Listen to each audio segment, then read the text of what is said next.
Carlos Rivera, gerente del Banco de Desarrollo. ¿Cómo le va, economista? Buenos días y gracias por estar aquí en el set de I99. Buenos días, más bien muchas gracias a ustedes por la gentil invitación para informar un poco el ejercicio del crédito público en el 2024. Qué bueno. Nos regala un minutito para dos menciones y enseguida entramos al diálogo. Por favor. Ramiro. Listo, atención amantes del shopping, el Centro Comercial Malecón es tu destino ideal. Descubre las últimas tendencias de moda y las innovaciones tecnológicas más recientes a precios insuperables. No dejes pasar esta oportunidad de renovar tu estilo y equiparte con lo último de la tecnología. Centro Comercial Malecón, ¿dónde está? En el Malecón 2000. Y sabe que haga como mi amiga Karen Elvira, que fue a festejar su cumpleaños al Bankers Club. Y lo más importante, hizo el pedido de su desayuno ejecutivo, sándwiches licores al 099-268-5224. También lo puede hacer contactándose al Instagram, Bankers Club Ecuador. Bankers Club, tu mejor aliado de negocios y lo más importante, que no necesita ser socio para acceder a este servicio. Cerramos el espacio de las menciones publicitarias, Javier. Muy bien, economista, buen día nuevamente, bienvenido. ¿Cuál es el panorama que tiene el BD hoy en día? Mire, el ejercicio del crédito público para la actual administración del Banco de Desarrollo es mucho más que una operación financiera que genere un rendimiento para la banca. Para nosotros el crédito público es un instrumento de política económica todavía mucho más trascendente en una economía dolarizada donde no tenemos política monetaria. Que apunta a los tres grandes objetivos que son el crecimiento económico, la estabilidad económica y la equidad territorial. ¿Porcentualmente ha significado eso qué para ustedes? Y hemos avanzado en los tres frentes. En temas de crecimiento económico es la dinamización de la inversión pública, que es un motor del crecimiento económico. Y generador de empleo. Y hemos colocado 471 millones de dólares. Esto es 240 millones más que el 2023. Cuando nosotros propiciamos un volumen tan importante de crédito público, porque permítame informarle que los GATS municipales, sin considerar Quito y Guayaquil, que por su tamaño tienen otra estructura, 4 de cada 5 dólares del financiamiento o de la inversión pública que hacen los gobiernos locales proviene del banco. En consecuencia, una dinamización del crédito público es sinónimo de dinamización de la inversión pública que hacen los gobiernos locales y detrás de ella está la transformación de los niveles de vida, de calidad de vida de la gente, y en eso somos extremadamente preocupados, sigilosos de que se cumpla, que la inversión pública efectivamente llegue a donde debe llegar, que es a transformar los niveles y la calidad de vida de la gente. ¿Y los otros dos puntos? Desde el punto de vista de la equidad territorial, hemos tomado unas decisiones administrativas importantes, que es dinamizar el crédito en las zonas más reprimidas o rezagadas. Por ejemplo, la región oriental, 32 millones en el 2023, en el 2024 triplicamos ese volumen de crédito a 106 millones de dólares. Desde el punto de vista de decisiones casa adentro, financieras, con el cambio de la metodología de cupo de endeudamiento, abrimos las puertas de financiamiento a 93 GATS que tenían 0 cupo de endeudamiento y por lo tanto imposibilidad absoluta de hacer inversión pública. Abrimos la puerta, cambiamos la metodología de cupo de endeudamiento y estos GATS hoy tienen posibilidades de hacer inversión pública a través del canal del crédito del banco. Aquí sí vale la pena aclarar. No estamos poniendo en riesgo la estabilidad del Banco de Desarrollo, ¿no? Hemos tomado las medidas en forma prudente, en forma sigilosa, respetando los cánones de liquidez, de rentabilidad, de solvencia. Somos una institución permanentemente auditada por nuestro ente de control, la Superintendencia de Bancos, y todos los indicadores están absolutamente sanos en zona azul, que nos permite seguir creciendo gracias al patrimonio técnico del banco, que es lo que nos ha permitido aumentar el volumen de créditos de esa magnitud. Estos gobiernos autónomos descentralizados, no es que van, golpean la puerta del BEDE, necesito 100 mil dólares o $1 millón y ustedes se lo dan. Hay proyectos que se tienen que cristalizar, aprobar, para luego ser ejecutados por el respaldo económico que ustedes les pueden dar. Efectivamente, el modus operandi, primero que es estrictamente para inversión pública. Correcto. Y esta administración se preocupa de que la evaluación sea rigurosa, formal, de acuerdo a los mejores conocimientos que tenemos en materia de evaluación de proyectos en orden económico, financiero, social y ambiental. Es decir, somos muy rigurosos de que los proyectos cumplan estrictamente los parámetros que nos dice la teoría Solo económica. así se les puede dar el dinero que soliciten. Y hemos activado también una suerte de capacitación, de asistencia técnica, de acompañamiento del banco. Para esta administración, el Banco de Desarrollo debe ser, procuramos hacerlo, el mejor socio, el mejor aliado de los gobiernos locales para empujar el motor de la inversión pública. Enrique. Gracias, Javier. Economista, ¿cómo funciona esta metodología de cupo de endeudamiento? Mire, la metodología de cupo de endeudamiento es una proyección que se hace de los ingresos y de los egresos de cada uno de los gobiernos locales, y igual que en una familia, ¿no? O sea, el flujo, el ahorro neto que queda después de cubrir todos los gastos, todas las deudas anteriores, nosotros le proyectamos a efecto de que permita cubrir la nueva amortización de la deuda. Anteriormente, ese cálculo estaba muy atado a la última cifra, sin ningún conocimiento de econometría. Entonces teníamos un crédito extremadamente volátil. Subía el precio del petróleo, subía las transferencias del modelo de equidad territorial, el banco abría la llave del crédito y todos felices. Pero cuando era la fase baja del ciclo económico, cuando caía el precio del petróleo, literalmente se cerraba la llave del crédito. Por eso es que encontramos 98 GATS con cero cupo de endeudamiento. Hemos incorporado un modelo de data panel con proyecciones econométricas suavizando las curvas. No voy a entrar en el detalle técnico del cambio metodológico, pero esto nos permite apuntar a los ingresos permanentes, a los ingresos promedio de largo plazo y no al último ingreso corriente o gasto corriente. Entonces eso nos ha permitido y nos permitirá, de hecho, el tercer objetivo que tenemos, ser una suerte de instrumento contracíclico. Es decir, el momento en que caiga el precio del petróleo y eventualmente las transferencias del Ministerio de Economía y Finanzas se reduzcan a los gobiernos locales, nosotros tenemos un banco fuerte, potente, que no cerremos la llave de crédito, que no interrumpamos los desembolsos y que de alguna manera compensemos esa caída de ingresos con un canal fuerte de crédito.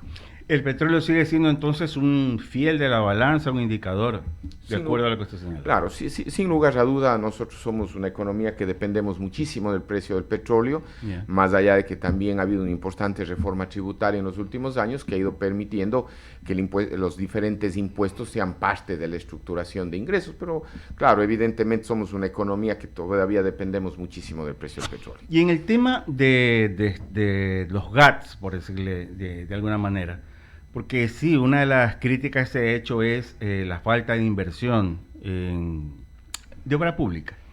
Y claro, o sea, también usted nos está describiendo por qué tampoco no pueden ellos generar recursos. Me refiero a ser en algún momento autosuficientes o recursivos, si se quiere, para generar ingresos. Pero ya nos los está describiendo porque, a ver, lo que falta en el país es mucha obra también, economista. Mire, muy buena pregunta, y también estamos abordando ese problema, esa situación de los gobiernos locales. Mire, la sostenibilidad de las finanzas públicas, la estabilidad macroeconómica, que es una precondición del crecimiento económico, no solamente depende del buen manejo de las finanzas públicas en el gobierno central, sino también en los gobiernos locales. Y este banco, ¿no?, busca generar incentivos en esa materia. Hemos hecho cambios importantes de estructuración, de información financiera de los gobiernos locales, y este año esperamos hacer el lanzamiento de un programa de ranking de los gobiernos locales en cuanto a la generación de ingresos propios. Es decir, el mejor desempeño en materia fiscal de los gobiernos locales comparados entre similares, entre homogéneos. No puedo comparar Quito, Guayaquil, Cuenca versus alguno de los cantones pequeños. Claro, obviamente respetamos mucho la academia nosotros en esta administración, en esta gerencia, y vamos comparando entre iguales, a ir evaluando el desempeño de los gobiernos locales, y vamos a tratar de generar incentivos, premios a aquellos GATS que lo hacen de la mejor manera posible. Consideramos que esas señales pueden ayudar, pueden coadyuvar en una suerte de competencia sana a mejorar la sostenibilidad de las finanzas Y ahí públicas. ingresa entonces la econometría, tal cual usted lo señaló. Sin lugar a duda, creo, yo vengo de la academia y todas las decisiones que hemos tomado en esta administración están estrictamente sujetos a la buena teoría económica, a la evidencia empírica que nos acompaña en cada una de las decisiones que hemos tomado en este año. Interesante, economista Rivera. Jaime Velázquez, nuestro compañero, también tiene otras inquietudes. Jaime, por favor. Gracias, Enrique. Un placer tenerlo por acá, economista. Le quiero hacer esta pregunta porque muchos tienen estas dudas. Lo primero es, usted le da un crédito a un municipio X para agua potable y resulta que no lo cumplen. Al no cumplirlo, me imagino que tienen garantías, pero más allá de eso, se pierde el dinero, ¿o no? Sí, muy buena pregunta. Mire, como administración nosotros encontramos proyectos con dificultades, proyectos con observaciones, que no necesariamente es dolo, no necesariamente es corrupción. Son proyectos en que el avance físico de la obra no han ido de la mano del avance financiero. Hemos encontrado problemas técnicos, jurídicos, cuya inversión previa no se ha traducido en un proyecto que satisfaga las necesidades de la gente. Alrededor de 600 millones de dólares encontramos proyectos con observaciones. Esta administración toma en serio las cosas. Hemos modificado y hemos solucionado alrededor de 200 millones de dólares, es decir, el 34% de la cartera con problemas ya está resuelto. Y tenemos una hoja de ruta debidamente estructurada para resolver ese otro 60%, que es lo que en muchos casos no permite revitalizar el crédito en dichas instituciones, por un lado, y simplemente lo que usted dice, ¿no? Son proyectos que no están cumpliendo el fin, el mandato para el que fueron constituidos, que es transformar un nivel de vida, la calidad de vida. Desde el punto de vista de la administración, somos muy precautelosos de los dineros que se aprueban en esta administración. Tenemos una unidad de seguimiento muy potente, muy fuerte, cuya directriz es verificar in situ, en territorio, que el avance financiero de los desembolsos de recursos del banco sea efectivo con el buen avance de la obra. El paso previo es también hacer una buena evaluación de los proyectos. Es decir, que el presupuesto sea adecuado a los precios razonables, a las cantidades razonables, que los beneficiarios estén debidamente identificados. Es decir, tenemos una amalgama de factores y criterios a lo largo de la vida del proyecto, es decir, desde la fase de preparación, de perfil, hasta toda la parte documental y luego ya la construcción misma. Economista, un ejemplo específico es el agua potable de Durán, que se le dio, creo que, el crédito en el BEDE y no se cumplieron los parámetros, o todavía la gente no recibe el agua, más claro. Eso es lo que ha sucedido y esa es una realidad y un hecho, y esperemos pues que se recuperen los valores. Ahora, la pregunta es, ¿de dónde vienen los recursos del BEDE? Mire, nosotros tenemos dos importantes fuentes algunas fuentes de financiamiento. Una de ellas son las propias utilidades del banco. Nosotros, si bien es cierto, apostamos con de esos 471 millones de dólares, 87 millones de dólares fueron no reembolsables, ¿no? Pero no hay almuerzo gratis en economía. Ese dinero proviene de las mismas utilidades del banco. O sea, un buen ejercicio financiero, una buena recuperación de los créditos nos permite generar que el crédito sea sostenible en el tiempo y que podamos generar ciertas particularidades no reembolsables. Esos no reembolsables provienen de los fondos FINGAD, que son de la propia devolución del IVA con el Ministerio de Economía y Finanzas, de las utilidades del banco y de los multilaterales. Y en general, el crédito como tal se fondea, en el caso del mercado financiero internacional, vale la pena destacar, en el 2023 el banco firmó 15 millones de un crédito internacional. En el 2024 firmamos 280 millones de dólares, 200 con el Banco Interamericano de Desarrollo y 80 con la Agencia Francesa de Desarrollo. Y eso no solamente es una confianza en la institución, en el buen manejo de la banca, sino es producto de que el Ecuador, el manejo ordenado de la economía, de las finanzas públicas, le da confianza al mercado financiero internacional. La reducción del riesgo país de más de 2.000 puntos base a estar ubicado en un rango por encima de los 1.000 puntos base nos permite que nuevamente seamos sujetos de crédito en el mercado internacional. En el mercado doméstico, captábamos recursos de la banca doméstica por alrededor de 35 millones de dólares. Hemos incrementado a 186 millones de dólares, es decir, nos hemos fondeado de muchísima mejor manera en el 2024 para tratar de que el 2025 sigamos fortaleciendo el canal de crédito y la inversión pública de los gobiernos locales. Muy buena la explicación, economista. Lo último que le iba a preguntar, y ya para darle paso a mis compañeros en cabina, es, la banca pública tiene tres vías, la una, o tres instituciones, si quiere llamarlo así. La una es la CFN, que utiliza los créditos, ¿cómo que se dice?, en segundo piso, es decir, a través de los bancos, y se fondea con recursos obviamente internacionales. Segundo, tiene el Ban Ecuador, que es microcréditos básicamente, y tercero sería el BEDE, que es básicamente para las instituciones públicas. Pero, ¿por qué no hacer una sola cosa de las tres? Porque en algún momento dado se pensó unir el Ban Ecuador con CFN. CFN dejó de prestarle a los productores o a los agricultores malos manejos, todo es verdad, pero a lo que voy es, ¿por qué no hacer una sola institución y por último manejarlo con la banca, ya que efectivamente son los únicos que aparentemente cuidan el dinero? No estoy diciendo que no lo hagan ustedes, estoy diciendo que efectivamente existe estos malos manejos cuando las personas que están al frente en un momento dado no llevan bien el bote, digamos. Y usted va a estar aquí, digamos, 4 años más o 3 años más, después vendrá otra persona y probablemente no lo haga bien. Entonces, ¿para qué arriesgar tanto y mejor es ponerlo en la banca privada? Es lo que, sinceramente, le pregunto y lo consulto. ¿Se puede hacer eso o no? Sí, mire, efectivamente esa es una vieja pregunta en cuanto al costo de oportunidad de los recursos. Uno puede hacer análisis de economías de escala, es decir, la posibilidad de que sea la banca privada la que asuma cierto tipo de operaciones. Sin embargo, en el caso particular del Banco de Desarrollo, hay que recordar que la evaluación no es estrictamente financiera. Si fuera financiera, quizás el argumento sería válido.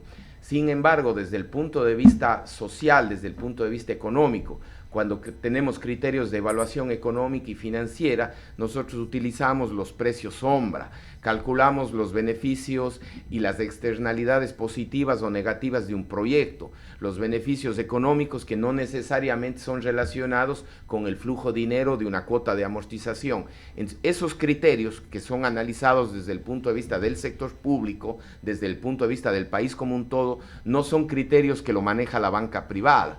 Es decir, hay proyectos que financieramente no son viables, pero desde el punto de vista económico conviene subsidiar esos proyectos porque hay beneficios económicos superiores, como pueden ser los programas de agua potable y saneamiento, los de transporte público, y esto no es un tema solo del Ecuador, sino es a nivel mundial, y en consecuencia siempre es bueno tener una banca especializada en el desarrollo, relacionada y ser el mejor aliado, socio de los gobiernos locales, en donde no encontramos ese objetivo, ese prisma en la banca privada. Entonces, me parece que en el caso particular del Banco de Desarrollo, la justificación es fuerte, es potente, porque generamos beneficios económicos que van más allá de los beneficios financieros.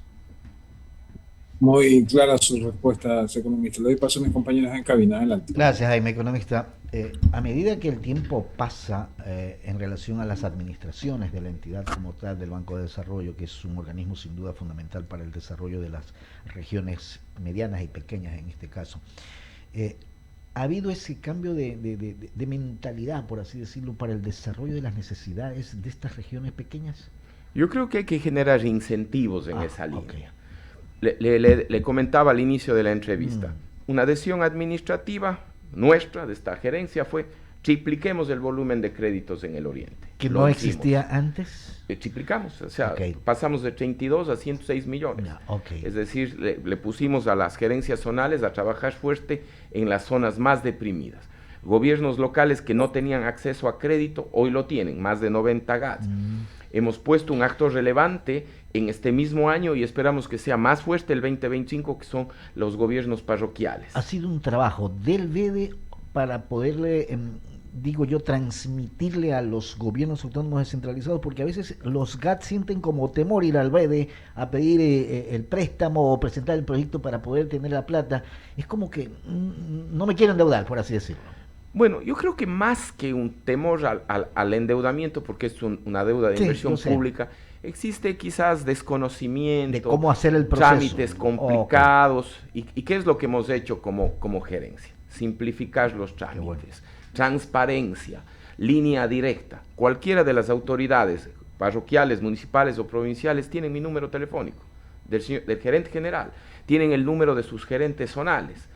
Cualquier duda, cualquier inquietud, si aparece el tramitador o el facilitador, que generalmente hace negocio cuando las cosas son difíciles y son poco medio sombrías. Sin embargo, si las cosas son transparentes, el tramitador y el facilitador ya no se le requiere. Es directo con ustedes. Y creo que algo que es importante destacar, en este año, en esta administración hay cero tolerancia a la corrupción. Algunas denuncias que llegaron, directamente le hemos pasado a Fiscalía. Somos muy cautelosos con los dineros, los escasos dineros públicos, y cada dólar en el Banco de Desarrollo en esta administración se precautela, es bien manejado.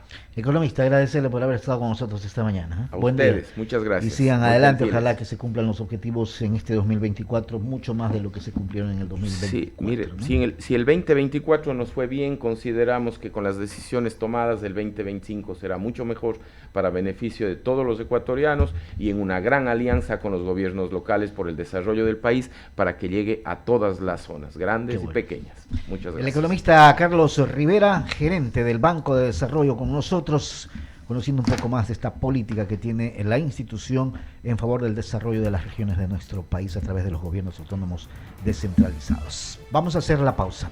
Son las 9 de la mañana con 38 minutos. Ya volvemos.